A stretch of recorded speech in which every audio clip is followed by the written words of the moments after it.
ආයිබෝන් දුවේ පුතේ. ස්ථානීය පරීක්ෂණය දෙවැනි එක ස්පොට් ටෙස්ට් එක දෙවැනි එක අපි සාකච්ඡා කරන්නයි යන්නේ. බලන්න පළවෙනි ප්‍රශ්නය. මේකේ අහන්නේ ABCD කියලා උපකරණ හතරක් තියෙනවා. අපෙන් අහනවා මේ විද්‍යාගාර උපකරණ නම් කරන්න ඒවායේ භාවිතයක් බැගින් සඳහන් කරන්න කියලා. එතකොට බලන්න A කියලා කියන්නේ විශිෂ්ට ගුරුත්ව කුප්පිය. මේක අපි භාවිතා කරන විද්‍යාගාරය තුළදී පසේ සත්‍ය ඝනත්වය සෙවීමේදී. ඔයගොල්ලෝ භාවිතා කරන අවස්ථාවක් අහන්නේ. ඒක නිසා එහෙම ලියන්න පුළුවන්. B කියලා කියන්නේ වීදුරු කුණීලය. වීදුරු කුණීලය භාවිතා කරනවා අපි ද්‍රාවණයක් යම්කිසි භාජනයකට දානකොට හිරෙන්නේ නැතුව දමා ගන්න. එහෙම නැත්නම් ඔයගොල්ලන් ලියන්න පුළුවන් අනුමාපනයේදී බියුරේට් වල සෝඩියම් හයිඩ්‍රොක්සයිඩ් පුරවන කියන එකත් නිවැරදි. C කියලා කියන්නේ පිපෙට්ටුව. අපි පිපෙට්ටුව භාවිතා කරනවා යම්කිසි නිශ්චිත ද්‍රව පරිමාවක් ඉවත් කරගන්න ලබා ගන්න වෙන් කරගන්න. D කියලා කියන්නේ මේ තියෙන ඩෙසිකේටරය. ඩෙසිකේටරය භාවිතා වෙන්නේ ජල වාෂ්ප වලින් තොර පරිසරයක් ලබා ගැනීම සඳහා. මතක ඇති පසේ තෙතමනේ සෙවීම පරීක්ෂණවලදී වියලුපු වස් සාම්පලව නිවා ගන්න පාවිච්චි කරන්නේ මෙන්න මේ ඩෙසිකේටරය තුල තියෙන ජල වාෂ්ප වලින් තොර පරිසරය. පුතේ කාගේ හරි මයික් එක ඔන් කරලා තියෙනවා. මයික් එක ඕෆ් කරගන්න අවශ්‍යතාවයකදී ඔන් කරලා කතා කරන්න. ඊට පස්සේ අපි බලමු දෙවෙනි ස්පොට් එක. අපෙන් අහනවා බිම් මැනීමේදී භාවිතා වන උපකරණ කිහිපයක් දී ඇත. A B හා C හඳුනා ගන්න. A කියලා කියන්නේ දම් වැලක්, B කියලා කියන්නේ දෘෂ්ටි චතුරස්‍රය, C කියලා කියන්නේ මිනුම් පටිය. අපෙන් අහන දෙවෙනි කොටසේදී මෙම උපකරණ යොදාගෙන සිදු කරන බිම් මැනීමේ ක්‍රමය නම් කරන්න. දම්වැල් බිම් මැනීම 3. මෙහිදී B උපකරණයේ භාවිතයක් සඳහන් කරන්න. මේක හොඳට මතක තියාගන්න. මේ දෘෂ්ටි චතුරස්‍රය ඉතාමත් වැදගත්. දම්වැල් බිම් මැනීමේදී අපි අනුලම්බ ලබා ගැනීම සඳහා තමයි දෘෂ්ටි චතුරස්‍රය භාවිතා කරන්නේ. මේක ඕගොල්ලන්ට මතක තියෙන්න ඕනේ. උත්තරේ අනිවාර්යයෙන්ම මේ උපකරණය හඳුනා ගැනීමේ හැකියාවක් තියෙන්න ඕනේ. ඊළඟට බලන්න අපෙන් අහන B උපකරණයේ භාවිතයක් සඳහන් කරන්න කියලා. මොකද්ද? අනුලම්බ ලබා ගැනීම. ඊළඟට ස්පොට් එක 3 A හා B උපකරණ නම් කරන්න. මේ දෙන්නා ඉතාමත් වැදගත් උපකරණ දෙකක්. A කියලා කියන්නේ බ්‍රික්ස් මීටරය. B කියලා කියන්නේ දෘಢතා මානය. A කියන්නේ බ්‍රික්ස් මීටරය, B කියන්නේ දෘಢතා මානය. ඊළඟ ප්‍රශ්නේදී අපෙන් අහනවා මෙම උපකරණ වලින් ලබා ගන්නා පාඨාංක මොනවාද? A වලින් අපි ලබා ගන්නවා ද්‍රාව්‍ය ඝන ද්‍රව්‍ය ප්‍රමාණය TSS total soluble solid. B වලින් ලබා ගන්නවා මෘදු බව හෝ දැඩි බව. පළතුරක මෘදු බව හෝ දැඩි බව. සරලව කිව්වොත් අපි පේර ගෙඩියක් කන්නකොට නියපොත්තෙන් එල්ල බලන්නේ හයියද නැද්ද කියලා. ඒ වැඩේ තමයි මෙතන කරන්නේ. එතකොට මේකේ ඒ භාවිතා කරනකොට මතක තියාගන්න අංක ශෝධනය කරන්න ඕනේ. පිරිසිදු ජල බිඳුවක් දාලා බිඳුව ලැබෙනවද බලන්න ඕනේ.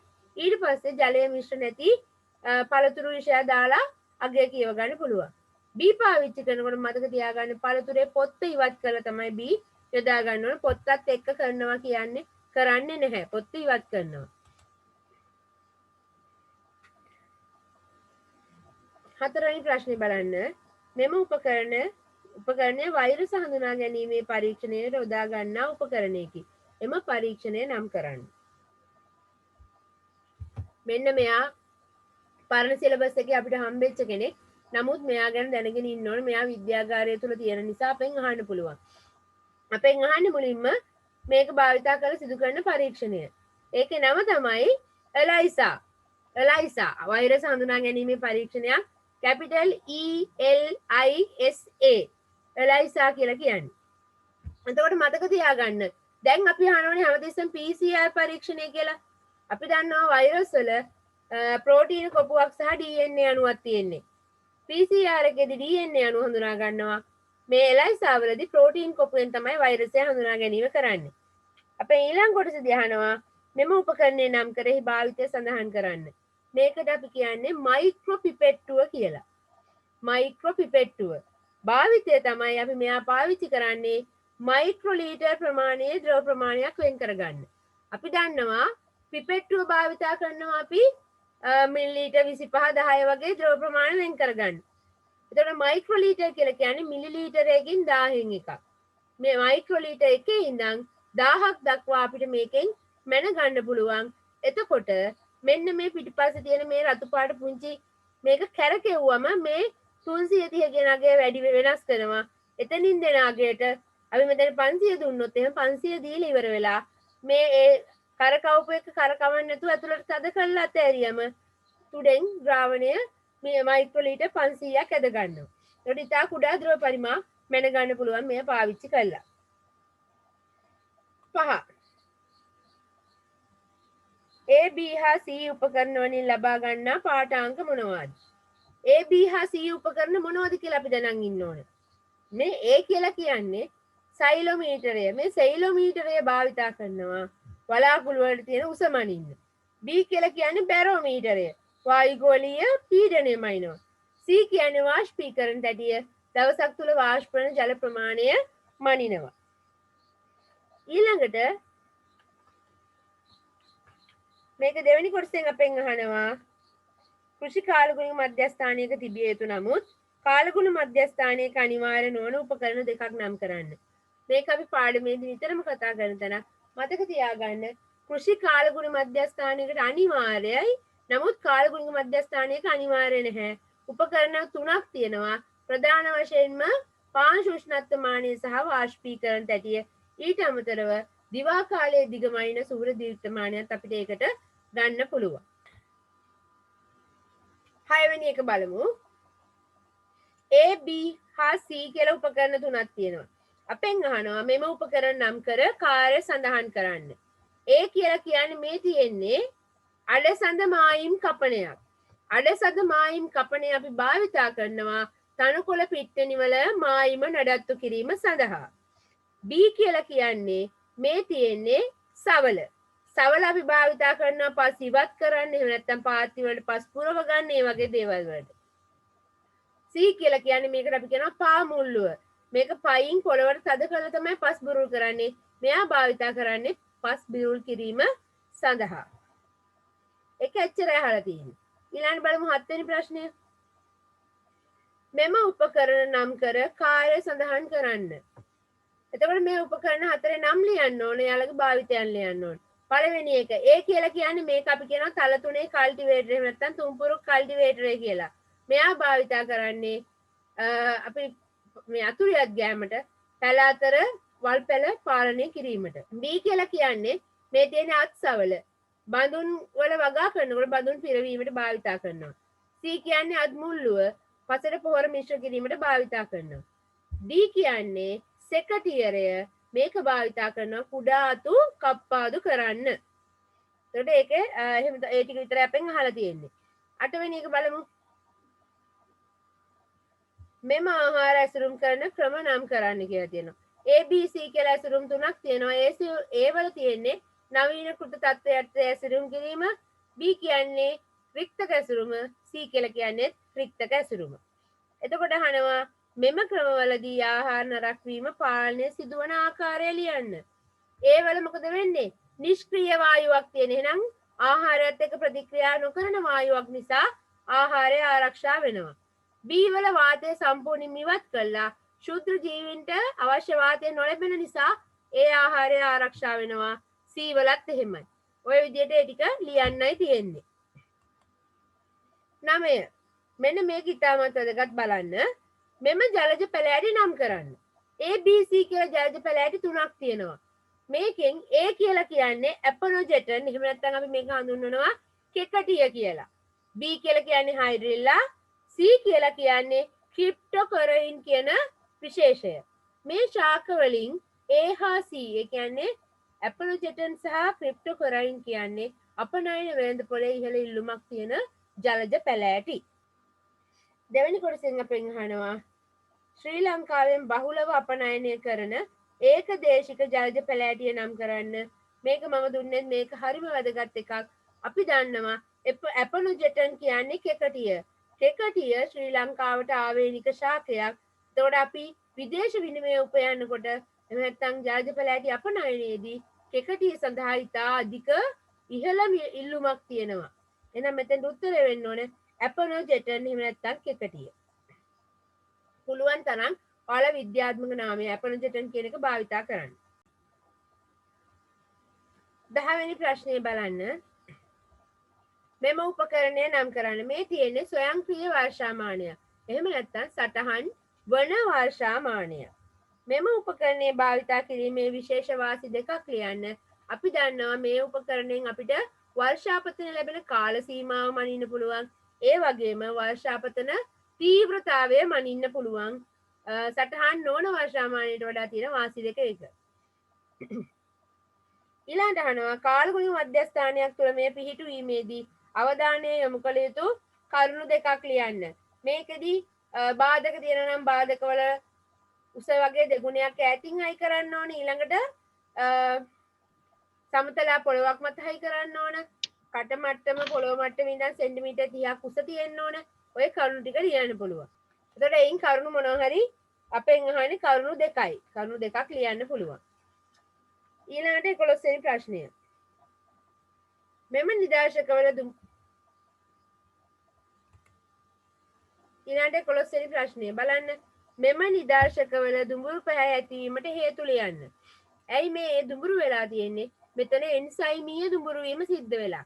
මේ ඇපල් ගෙඩිය තුල තියෙන එන්සයිම වායු ගෝලයේ ඔක්සිජන් එක ගැටිලා මේ හැදිලා තියෙන බහු අවයවයක නිසා තමයි මේක දුඹුරු පාට. B කියලා කියන්නේ මෙලාඩ් ප්‍රතික්‍රියාව.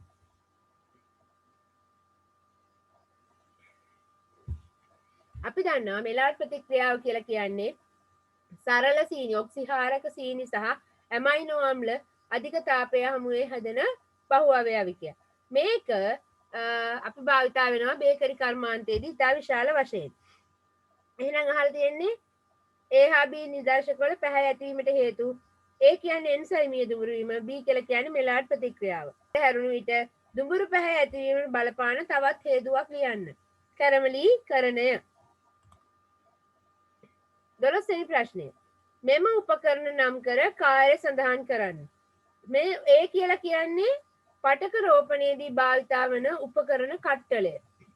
මේක පටක රෝපණයේදී අවශ්‍ය කොටස් කැපීම සඳහා තමයි භාවිතා වෙන්නේ. B කියලා කියන්නේ කප්පාදු කියත. මේක භාවිතා කරනවා විශාල ශාකතු කප්පාදු කිරීම සඳහා. C කියලා කියන්නේ වැටි කප්පාදු කතුර. ශාක වැටි කප්පාදු කිරීමට තමයි මෙයා භාවිතා වෙන්නේ. මේ නිවැරදි වචන පාවිච්චි කරන්න පුරුදු වෙන්න. 13 වෙනි ස්පොට් එක බලන්න. A හා B කියලා උපකරණ දෙකක් තියෙනවා. මේ දෙක අඳුනගන්න තියෙන්නේ. A කියලා කියන්නේ මේ තියෙන්නේ සිව් පහර එන්ජිමක්. සිව් පහර එන්ජිමක් තමයි A කියලා කියන්නේ. B කියලා කියන්නේ ද්විපහර එන්ජිම. ඒවා යොදා ගන්න අවස්ථාවක් බැගින් ලියන්න. A යොදා ගන්නවා හුඟක් යන්ත්‍රවල බල ශක්තිය නිපදවන්න. විශේෂයෙන්ම සිව්රෝද ට්‍රැක්ටරේ වාහන වගේ ඒවා. B යොදාගන්නේ සමහර ත්‍රිවිල් වල සහ මෝටර් බයිසිකල් වල තියෙනවා. ඔයගොල්ලෝ අහලා ඇති 2 ස්ට්‍රෝක් බයික් එකක් 2 ස්ට්‍රෝක් ත්‍රිවිල් එකක් කියලා කියන්නේ. ආන් ඒ වගේ ඒවායි මේ B එහෙම නැත්නම් ද්විපහර එන්ජිම භාවිතා වෙනවා. 14 වෙනි ස්පොට් එක. මෙම උපකරණය නම් කරන්න. මේ තියෙන්නේ දරුවනේ ප්ලැනිමීටරයක්. ප්ලැනිමීටරය භාවිතා වෙනවා අපිට සිතියම් වල වර්ගඵලය සෙවීම සඳහා. අපි දන්නවා සිතියමක වර්ගඵලය හොයන්න අපිට විවිධ ක්‍රම තියෙනවා. එකක් තමයි ත්‍රිකෝණ සහ ත්‍රිපිසියම් වලට බෙදලා වර්ගඵලය හොයන්න පුළුවන්. කොටු කොලයක් මත ඇඳලා වර්ගඵලය හොයන්න පුළුවන්. අක්‍රමවත් හැඩයේ තියෙන ඉඩම් සඳහා වඩාත්ම සුදුසු වෙන්නේ මේ ප්ලැනිමීටරය. මේකෙදී අපි සිතියම එක තැනකින් පටන් අරගෙන වටේට මේක තල්ලු කරගෙන ගිහිල්ලා අපහ මුලට ආවම මෙයා සිතියමේ වර්ග ප්‍රමාණය ගණනය කරලා අපිට ලබා දෙනවා. මෙම උපකරණය නම් කරන්නේ ප්ලැනිමීටරය. බිම් මැනීමේදී භාවිතා කරන්නේ සිතියම් වල වර්ගඵලය නැත්නම් ශ්‍රේෂ්ඨ ඵලය ලබා ගැනීම සඳහා. 15. මෙම උපකරණ නම් කරන්න. A කියලා කියන්නේ හැඩලෑලි නගුල, B කියලා කියන්නේ ගැමිලී නගුල, C කියලා කියන්නේ රොටවේටරය. මේවා අතරින් ප්‍රාථමික බිම්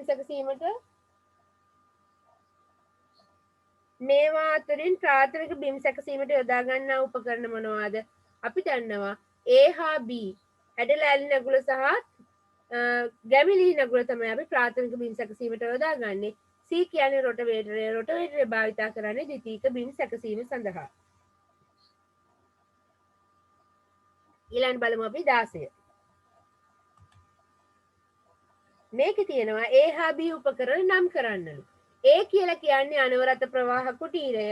B කියලා කියන්නේ පීඩන තාපකය. දෙවෙනි කොටසේදී අහනවා පටක රෝපණයේදී මෙම උපකරණවල භාවිතයන් සඳහන් කරන්න. අපි දන්නවා පටක රෝපණයේදී අපූති තත්ත්ව එහෙම නැත්නම් ක්ෂුද්‍ර ජීවීන්ගෙන් තොර පරිසරයක් ලබා ගන්න තමයි අපි අනවරත ප්‍රවාහ කැබිනට්ටුව භාවිතා කරන්නේ. B භාවිතා කරනවා අපේ මාධ්‍ය ජීවාණුහරණය කරන්න, ආශ්‍රිත ජලයේ ජීවාණුහරණය කරන්න, ඒ වගේ දේවල් සඳහා. 17 මේක නම් අපිට නිතර හම්බ වෙන සමීප පරීක්ෂණයක්. මෙම ඇටවුම භාවිතා කර මනිනු ලබන පාංශු භෞතික ලක්ෂණය කුමක්ද? පසේ සත්‍ය ඝනත්වය. දෙවෙනි එකෙන් අහනවා මෙම උපකරණයේදී අනුගමනය කරන පියවර A B C සහ D ලෙස දක්වා ඇත. එම පරීක්ෂණය නිවැරදි පිළිවෙලට දක්වන්න. දැන් මේකේ අහන්නේ මුල ඉඳන් අගට කරන පිළිවෙලට දක්වන්න කියලා. එහෙනම් මුලටම එන්න ඕන C, ඊළඟට B, ඊළඟට D, ඊළඟට A. මේ කොටස මම දන්නවා ඔයගොල්ලෝ හොඳටම කරලා තියෙන කොටසක්. අපි බලමු 18. දක්වා ඇති ඇටවුම පළතුරු වල පරිණත දර්ශක නිර්ණය කිරීමේ ක්‍රියාකාරකමකි. 1. මෙහි බියුරෙට්ටුවේ හා අනුමාපන ප්ලාස්ටුවේ ඇති ද්‍රව්‍ය නම් කරන්න. බියුරෙට්ටුව අපි පුරවන්නේ 0.1 m සෝඩියම් හයිඩ්‍රොක්සයිඩ්. එහෙම නැත්නම් මෞලිකතාවය 0.1ක් වන සෝඩියම් හයිඩ්‍රොක්සයිඩ්. අනුමාපන ප්ලාස්ටුවේ තියෙන්නේ අපේ පළතුරු යුෂය සහ පිනොප්තලීන්. මෙහිදී පරිණත දර්ශකය ලෙස පරීක්ෂා කරනු ලබන සාධකය නම් කරන්න. පරිණත දර්ශකය වෙන්නේ මෙතෙන්දී අම්ල ප්‍රමාණය කියන එකයි. එතකොට මේකේ ABCD නම් කරගෙනම යමු අපි චුට්ටක්. A කියලා කියන්නේ බියුරෙට්ටුව, B කියලා කියන්නේ බියුරෙට්ටු රඳවණය නැත්නම් බියුරෙට්ටු ආධාරකය, C කියලා කියන්නේ අනුමාපන ප්ලාස්ටුව, D කියලා කියන්නේ පළතුරු යුෂය සහ පිනොප්තලීන්. අපි බලමු ඊළඟ ප්‍රශ්නය 19. මෙම අලිංගික ප්‍රචාරණ ක්‍රමය නම් කර A හා B නම් කරන්න. මේ තියෙන්නේ පැලුම් රිකිලි බද්ධය හෙවත් කූඤ්ඤ බද්ධය. ඔය නම් දෙකම හරි. පැලුම් රිකිලි බද්ධය නැත්නම් කූඤ්ඤ බද්ධය. එතකොට A කියලා කියන්නේ මෙතන දැන් AB නැහැ. X A කියලා හදාගන්න, Y එක B කියලා හදාගන්න. එතකොට A කියලා කියන්නේ අනුජය, B කියලා කියන්නේ ග්‍රාහකය. දෙවෙනි කොටසෙන් අහනවා වෙනත් කෘත්‍රිම අලිංග ප්‍රචාරණ ක්‍රම 3ක් නම් කරන්න. අපි දන්නවා ස්වාභාවික අලිංග ප්‍රචාරණ ක්‍රම වෙන්නේ භූගත කඳන්, දාවක, මොරෙය්‍යන්, මොටියන් සහ බල්බිල. කෘත්‍රිම අලිංග ප්‍රචාරණ ක්‍රම වෙනවා දඬු කැබලි, මුල් කැබලි, පත්‍ර කැබලි. ඊට පස්සේ අතු බැඳීම, බද්ධ කිරීම සහ පටක රෝපණය. එතන මේ වගේ තැනකදී ඔයගලන්ට අතු බැඳීම, බද්ධ කිරීම සහ පටක රෝපණය කියන පිළිතුරු තුන ලියන්න පුළුවන්. ඊළඟට අහනවා ඊළඟ කොටසෙන් අලිංගික ප්‍රචාරණයේ වාසි 3ක් ලියන්න. අලිංග ප්‍රචාරණයෙන් අපිට මෞෂාකයට සමාන පැල ලැබෙනවා. අවාරයක නැත්නම් අවුරුද්දේ ඕනෑම කාලයක පැල ලබා ගන්න පුළුවන්. ඒ වගේම කුඩා ඉඩ ප්‍රමාණයකින් වැඩි පැල ප්‍රමාණයක් ලබා ගන්නත් පුළුවන්. එහෙනම් ඒක හරි. ඊට අපි බලමු 20. මේ තියෙන්නේ ආඩිනෝ පුවරුවක්. මුලින්ම අහනවා මෙම උපකරණය නම් කරන්න ආඩිනෝ පුවරුව. ආඩිනෝ පුවරුව අපිට ඉලෙක්ට්‍රොනික විද්‍යාව පාඩමේදී හම්බ වුණා. අපි බලමු මොනවද අහන්නේ කියලා. මේක අහනවා මෙහි ABC කොටස් නම් කර කාර්ය සඳහන් කරන්න. බලමු A කියලා කියන්නේ රීසෙට් බටන් එක. ඒ කියන්නේ අපි යම්කිසි ප්‍රෝග්‍රෑම් එකක් එහෙම නැත්නම් යම්කිසි වැඩසටහනක් දීලා ඊළඟට අලුතෙන් වැඩසටහනක් ලබා දෙන්න කලින් දීපු වැඩසටහන මකලා ඉවත් කරන්න ඕනේ. ඒ සඳහා තමයි අපි A කියන එක භාවිතා කරන්නේ රීසෙට් බටන් එක. B කියලා කියන්නේ USB port එක. USB port එක කියලා කියන්නේ මේක හරහා තමයි මේ Arduino board එක පරිගණකයට සම්බන්ධ කරන්නේ. C කියලා කියන්නේ power port. power port කියලා කියන්නේ අපි මේ පරිගණකය හරහා Arduino පුවරුවට අදාළ පරිගණක වැඩසටහන ලබා දුන්නායින් පස්සේ අපිට පුළුවන් මේක පරිගණකයෙන් වෙන් කරලා C C වලට වෝල්ට් 6ක නියත වෝල්ටීයතාවයක් ලබා දෙන්න. ඊළඟ බලමු 21. 21 තියෙනවා ඕගොල්ලන්ට පොම්පයක හරස් කඩක් දක්වලා. අපිට කියනවා ජලය එසවීමට භාවිතා කරන උපකරණයක් මෙහි දක්වා ඇත. පළවෙනි කොටස මෙම උපකරණයේ ජලය එසවීම සඳහා භාවිතා කරන මූල ධර්මය සඳහන් කරන්න. මොකද මේකේ භාවිතා වෙන්නේ කේන්ද්‍ර අපසරණ මූල ධර්මය. දෙවෙනි කොටස A B C සහ D කොටස් නම් කරන්න. A කියලා කියන්නේ මේ තියෙන ඉම්පෙලරය. එහෙම නැත්නම් අපි කියනවා පාජකය කියලා. B කියලා කියන්නේ ඉම්පෙලර් ඇස. පාජක ඇස. C කියලා කියන්නේ චූෂණ නලය. D කියලා කියන්නේ විස්ථාපන එහෙම නැත්නම් සැපයුම් නලය. මේව නම් කිරීමේ හැකියාව ඔයගලන්ට තියෙන්න ඕන. අපි බලමු 22. තව තියෙනව නේද? මේ භාවිතා කිරීමේ ප්‍රධාන අවාසියක් ලියන්න. අපි දන්නවා කේන්ද්‍ර අපසාරී පොම්පෙන් ඉතා ගැඹුරු ලිං වලින් ජලය ඔසවන්න භාවිතා කරන්න බෑ. ඒක තමයි මේකේ තියෙන ප්‍රධානම අවාසිය. ඊළඟ ප්‍රශ්නෙට යමු 22. දැවවල ශක්තිය පිළිබඳ අවස්ථා 4ක් දක්වා ඇත. A, B, C සහ D ශක්තිය ආකාර නම් කරන්න. මේව නම් පුතේ මතක තියාගන්නම වෙනවා. A කියලා කියන්නේ සම්පීඩන ප්‍රබලතාවය, B විරූපණ ප්‍රබලතාවය, C ආතන්‍ය ප්‍රබලතාවය, D නම්‍ය ප්‍රබලතාවය. හරි. A B C D කියලා කිව්ව මෙන්න මේ ප්‍රබලතාවයන්. එතකොට ඕගොල්ලෝ මේ ටික නම් කරන්න හැකියාව තියෙන්න ඕනේ. ඊළඟට දෙවෙනි කොටසෙන් අහනවා අපේ නිවසේ වහලයට යටලීයක් ලෙස යෙදීමට සුදුසු කුමන ශක්ති ආකාරයේ සහිත දැව වර්ගයේද? මතක තියාගන්න යටලීයකදී මෙන්න මේ D වල අවස්ථාවේ තියෙන වගේ බලයන් තමයි යෙදෙන්නේ. එහෙනම් අපිට නම්‍ය ප්‍රබලතාවයෙන් යුක්ත දැවයක් තමයි යටලීය සඳහා භාවිතා කරන්න වෙන්නේ. බලන්න දරුවනේ 23. මේක තියෙනවා A, B හා C ඉම්පෙලර් ආකාර නම් කරන්න. A කියලා කියන්නේ විවෘත ඉම්පෙලරය. B කියන්නේ අඩක් වැසුණු. එහෙම නැත්නම් අපි කියනවා semi closed ඉම්පෙලරය කියලා.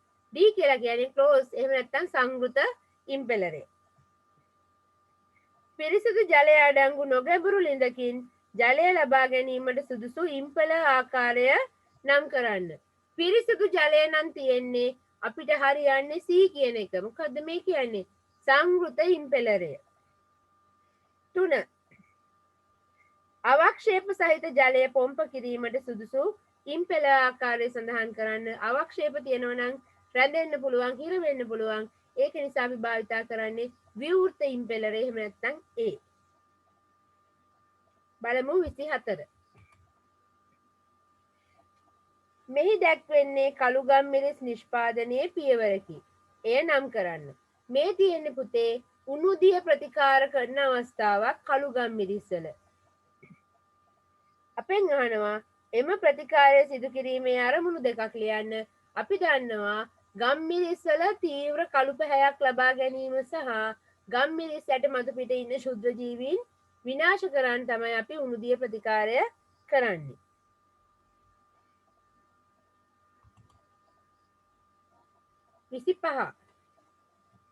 ඉලෙක්ට්‍රොනික විද්‍යාවට අදාළ ප්‍රශ්න ටිකක් මම මේකට ටිකක් වැඩිපුර දැම්මා. බලන්න A හා B නම් කර ප්‍රධාන වෙනස්කමක් ලියන්න. A කියන්නේ ස්ථිර ප්‍රතිරෝධකයක්, B කියන්නේ විචල ප්‍රතිරෝධකයක්. A වලට නියත ප්‍රතිරෝධීතාවයක් තියෙනවා. නමුත් B වල ප්‍රතිරෝධීතාවය නිශ්චිත අගය පරාසයක් තුල වෙනස් කිරීමේ හැකියාව තියෙනවා. දෙවෙනි කොටසෙන් අපෙන් අහනවා C, D හා E හඳුනාගෙන ඒවා භාවිතා වන අවස්ථාවක් ලියන්න. C කියන්නේ NPN ට්‍රාන්සිස්ටරය. අපි මේක භාවිතා කරන වෝල්ටීයතා වර්ධකයක් ලෙස, ධාරා වර්ධකයක් ලෙස, ස්විචයක් ලෙස. D කියලා කියන්නේ ආලෝක විමෝචක ඩයෝඩ්. එහෙම නැත්නම් LED එක. මේක දර්ශකයක් විදිහට භාවිතා වෙනවා. E කියලා කියන්නේ ධාරිත්‍රකයක්. ඒ කියන්නේ తాවකාලිකව ආරෝපණ ගබඩා කරන්න අපි ධාරිත්‍රක භාවිතා කරනවා. අපි බලමු 26.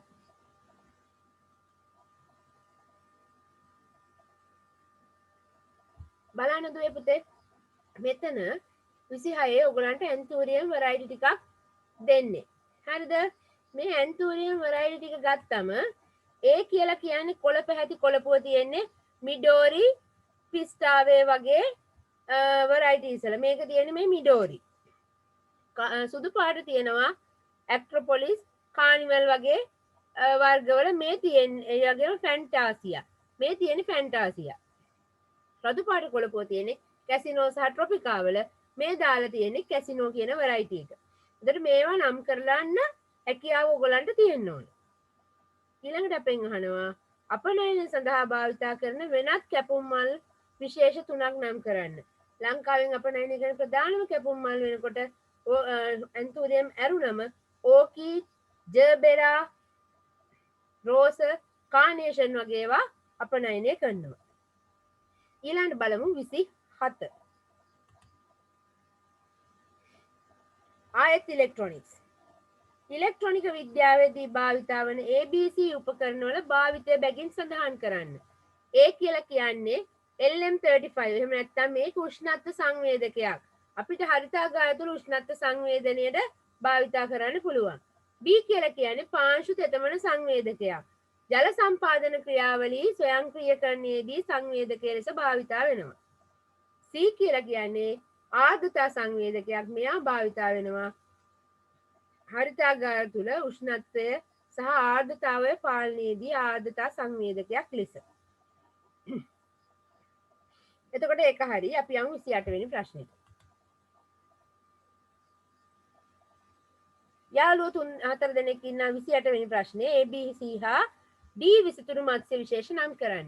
A කියන්නේ ඒන්ජල්, B කියන්නේ ෆයිටර්, C කියන්නේ මේ ඉන්නේ ගෝල්ඩ්ෆිෂ්, D කියලා කියන්නේ ෂෝට් ටේල්. මේ බලන්න මේ මාළුවට කඩුවක් තියෙනවා. ඒකයි මෙයාට ෂෝට් ටේල් කියන්නේ. අපෙන් අහනවා විසිතුරු මත්ස්‍ය විශේෂ අතරින් ලංකාවට වැඩිම විදේශ විනිමයක් ලබා දෙන මත්ස්‍ය විශේෂය නම් කරන්න. ඒකට නම් පිළිතුර ගප්පි. ඔයගොල්ලෝ මේක මතක තියාගන්න. ලංකාවට වැඩිපුර විදේශ විනිමයක් ගේන්නේ ගප්පි මසුන් අපනයනේ. ඊළඟට අහනවා ඉහත මත්ස්‍ය විශේෂ අතරින් බාහිර සංසේචනයක් පෙන්වන මත්ස්‍ය විශේෂය නම් කරන්න. බාහිර සංසේචනයක් පෙන්වන්නේ බිත්තර දාන මාළු. එහෙනම් ABC එහෙම නැත්නම් ඒන්ජල්, ෆයිටර්, ගෝල්ඩ්ෆිෂ් කියන තුන් දෙනාම බාහිර සංසේචනයක් පෙන්වනවා. පැටව් දාන මත්ස්‍ය විශේෂයක් වෙන ෂෝට් ටේල් අභ්‍යන්තර සංසේචනයක් තමයි පෙන්눔 කරන්නේ. අපි බලමු 29. මේ තියෙන ව්‍යුහය තමයි බ්‍රූඩරය. මේක භාවිතා කරන්නේ මොකටද? මේක භාවිතා කරනවා කුඩා කුකුල් පැටවුන්ට අවශ්‍ය උෂ්ණත්වය ලබා දෙන්න. එහෙනම් මෙම ව්‍යුහය නම් කරන්න බ්‍රූඩරය භාවිතා කරන්නේ කුඩා කුකුල් පැටවුන්ට අවශ්‍ය උෂ්ණත්වය ලබා දීම සඳහා. මේ තුල උෂ්ණත්වය පවත්වා ගන්න ආකාරය අපි එතකොට මේකදි කරන්නේ බල්බයක් මගින් තාපය ලබා දෙනවා. කුරුළු පැටවුන්ගේ හැසිරීම අනුව බල්බයේ උස වෙනස් කරලා අපි උෂ්ණත්වය පවත්වා ගැනීමක් කරනවා. එහෙනම් බලමු අවසාන ප්‍රශ්නය. ප්‍රශ්න අංක 30. මෙම උපකරණ භාවිතා කර කිරිවල කරනු ලබන පරීක්ෂණය නම් කරන්න. මේ තියෙන්නේ ගර්භ පරීක්ෂණය. එහෙම නැත්නම් මේද ප්‍රතිශතය සෙවීමේ පරීක්ෂණයට අදාළ උපකරණ. A කියලා කියන්නේ කේන්ද්‍ර අපසාරකය, B කියලා කියන්නේ ගර්භ නලය එහෙම නැත්නම් බියුට්‍රොමීටරය, C කියලා කියන්නේ ඔය පරීක්ෂණයේ අවසාන ප්‍රතිඵලය පෙන්වන අවස්ථාවක්. බලන්න මේකෙදි මෙන්න මෙතන ඉඳන් මෙතෙන්ට මේ තියෙන මේද ප්‍රමාණය තමයි මේ කිරි සාම්පලයේ තිබිච්ච මේද ප්‍රමාණය. මෙතනින් ප්‍රතිශතයක් ලෙස කියව ගන්න පුළුවන්. එතකොට අපි අහුවේ කරන ලබන පරීක්ෂණය තමයි ගර්භ පරීක්ෂණය නැත්නම් කිරිවල මේද ප්‍රතිශතය මැනීම. දෙකෙන් අහනවා මෙම පරීක්ෂණය සඳහා භාවිතා කරන රසායනික ද්‍රව්‍ය නම් කරන්න.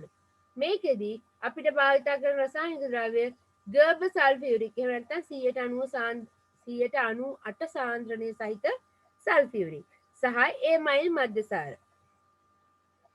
ඊළඟ 30 අහනවා ඊළඟ කොටස විදියට තුන්වෙනි කොටස කිරිවල මිල තීරණය සඳහා යොදා ගන්නා සාධක දෙක මතක තියාගන්න. මේද ප්‍රතිශතය සහ මුළු ඝන ද්‍රව්‍ය ප්‍රතිශතය මත තමයි කිරිවල මිල තීරණය වෙන්නේ.